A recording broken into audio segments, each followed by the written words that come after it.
Hello. What we're going to do is review a bunch of trig stuff. So I'm going to convert between degrees and radians. We're going to evaluate trig functions, talk about the supplements to certain angles, and then we're going to talk about where sine, cosine, and tangent are positive and negative. So I'll just start with these conversion problems. So we're going to start with degrees and convert to radians. So in this first one, I'm going to take 320 and I'm going to multiply it by my conversion factor, which is pi over 180, because 1 pi is 180 degrees. So when you multiply this, you would really end up with 320 pi over 180. And I'm going to go to my calculator to simplify this. So I'm going to take 320 divided by 180, and it gives me a really ugly decimal. And if you hit the math button on the left-hand side, and the first option is frac, if you press that, it's going to simplify for a fraction for you as 16 over 9. So then what you have to remember is just to bring the pi down. So 320 degrees is 16 pi over 9 radians. And that's it. Second one. We're going to do the same thing, except this time I'm using negative 100. It's going to work the same way, even with a negative angle. We're going to use the pi over 180. So then this simplifies to negative 100 pi over 180. And you could simplify this by hand if you wanted to, just trying to find the greatest common factor. You could also just do the math trick again, where you're going math, fraction, after you divide this out, and you would get 5 over 9. So your answer then is going to come out to negative 5 pi over 9, and that's radians.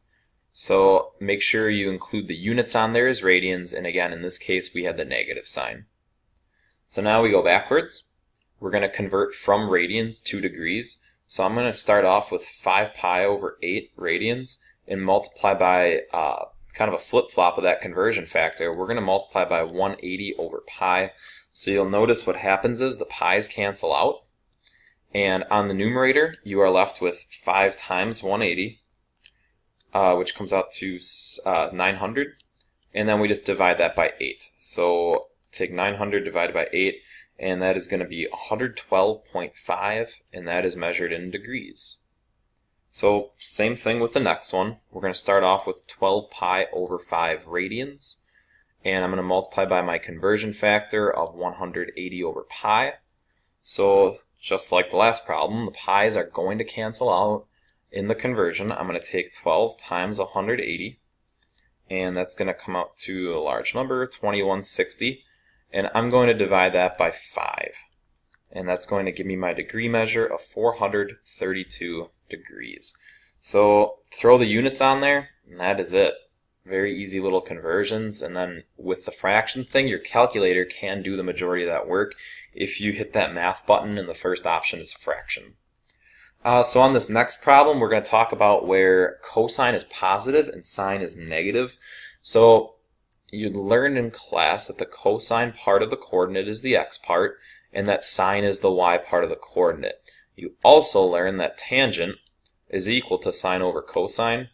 So if we ever wanted to find the sine of tangent, you would just take the y coordinate divided by the x coordinate.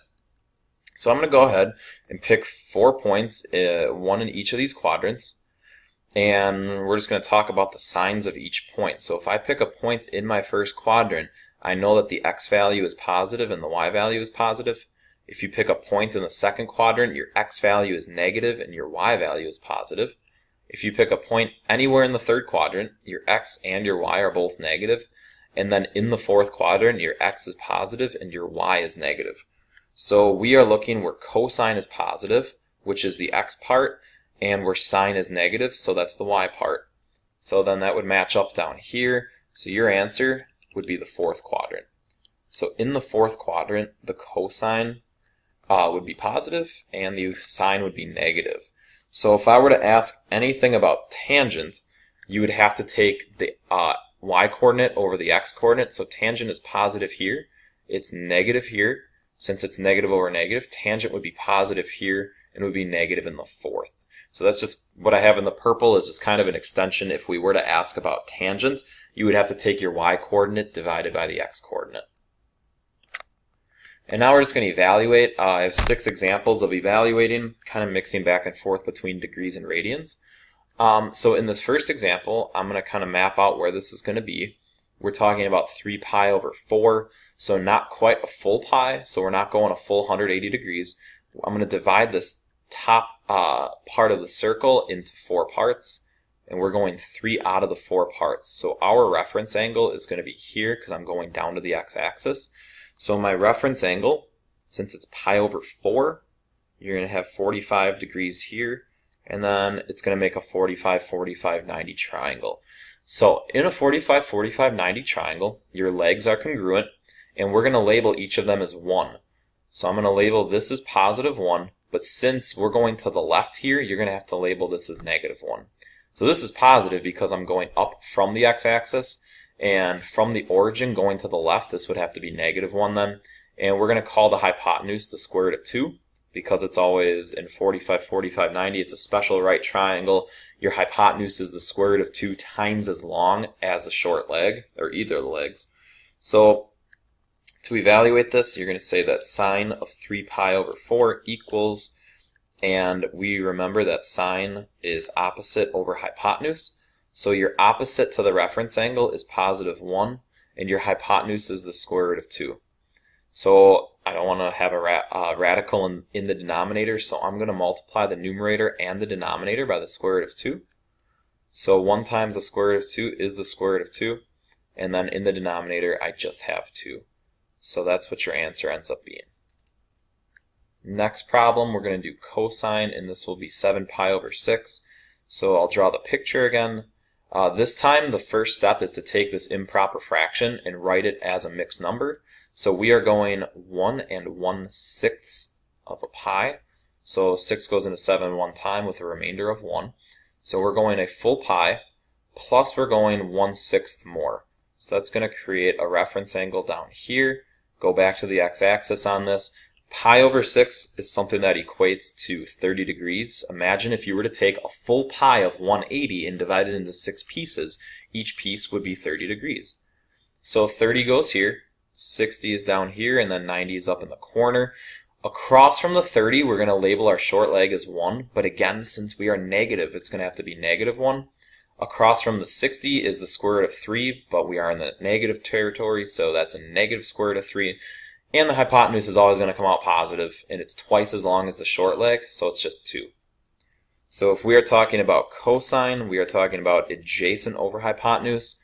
So your cosine of 7 pi over 6 is going to be your adjacent side, which is the negative radical 3, over the hypotenuse, which is 2.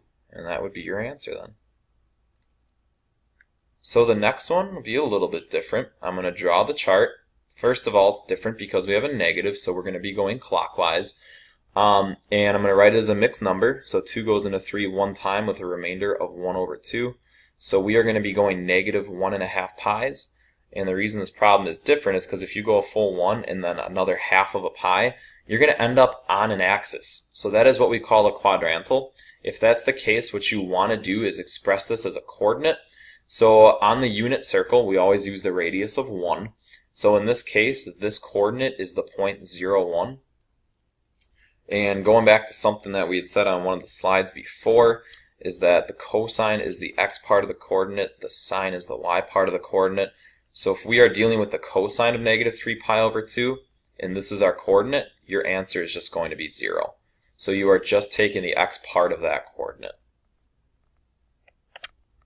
So then here's the next 3. I have tangent of 5 pi over 3. So remember, tangent is defined as opposite over adjacent, and that's what we're going to be doing then. So I'll map this out. First of all, the mixed number. 3 goes into 5 one time with a remainder of 2. So I'm going to go a full pi, plus I'm going to go 2/3 of another pi. So we're going to be all the way down here, go to the x-axis on it. Since it's pi over 3, it's going to equate to a 60-degree angle. Again, if you were to take a full pi, which is 180 degrees, and dice it up into 3 equal parts, each part would be 60 degrees. So that's why in the problem that we had with pi over 6, that's why I used 30 degrees. And now that it's pi over 3, I'm going to use 60 degrees. So across from the 30, we label 1. Across from the 60, you're going to label as negative radical 3. It's negative because we're going down here, and the 1 is positive because I'm going in the positive x direction. And then your hypotenuse is always positive, so it's twice as long as the short leg, so it's 2. And like I said up here, tangent is opposite over adjacent. So tangent of 5 pi over 3 is going to equal the negative square root of 3 over 1. So that's going to come out to just the negative radical 3. The next one is different. It's different because I'm giving you a degree measure. It's still going to have the same kind of concept though. You're going 240 degrees, so you're going a full 180, plus you're going more. I want to figure out how much more, so I'm actually just going to subtract 180 from 240, and it tells me that I need to go 60 degrees more. So I'm going a full 180, plus 60 more degrees, so I'm down here. So that means that my reference angle is 60 degrees.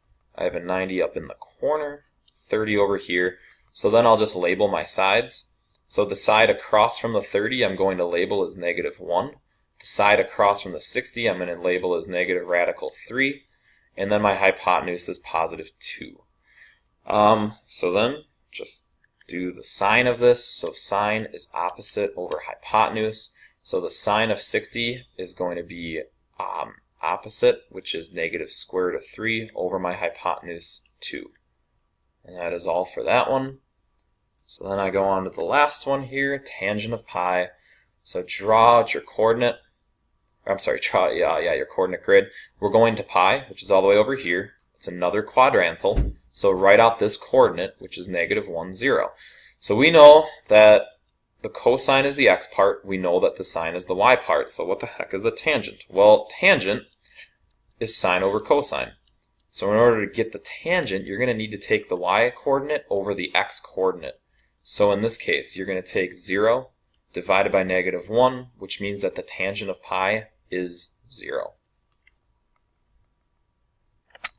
So then the last problem, evaluate the sine and the cosine of the supplement to 3 pi over 4. So the word supplement comes from the word supplementary, which is something that you learned back in the day, is when two angles added up to 180. So if I wanted you to find the supplement of 30 degrees, you would tell me the other angle that adds up to 180, which is 150 degrees. So these two are supplements. So if we know that 180 is a full pi, I went 3/4 of the pi there. So what part of pi, what part of pi would I have to add to 3/4 in order to get the full thing? So if you already went 3/4 of the way there, you need to go 1/4 of the way there, which is another pi over 4. So what we're going to do is evaluate the sine and cosine of this. So sine and cosine of pi over 4. Pi over 4 is up here. Since it's over 4, that means my reference angle is 45 degrees. And what I'm going to do is label both of my legs as 1, and my hypotenuse is the square root of 2. So we're going to be evaluating the sine of pi over 4 and the cosine of pi over 4. So sine is going to be your opposite over your hypotenuse, so 1 over the square root of 2. And cosine is going to be the adjacent over the square root of, adjacent over hypotenuse, so another 1 over square root of 2. So you just need to rationalize these in both cases. So the sine comes out to the square root of 2 over 2. And then the same thing for the cosine. So this is going to come out to the square root of 2 over 2. Again, the supplement is the part of an angle that you need to add to what you have in order to basically make 180, which is pi.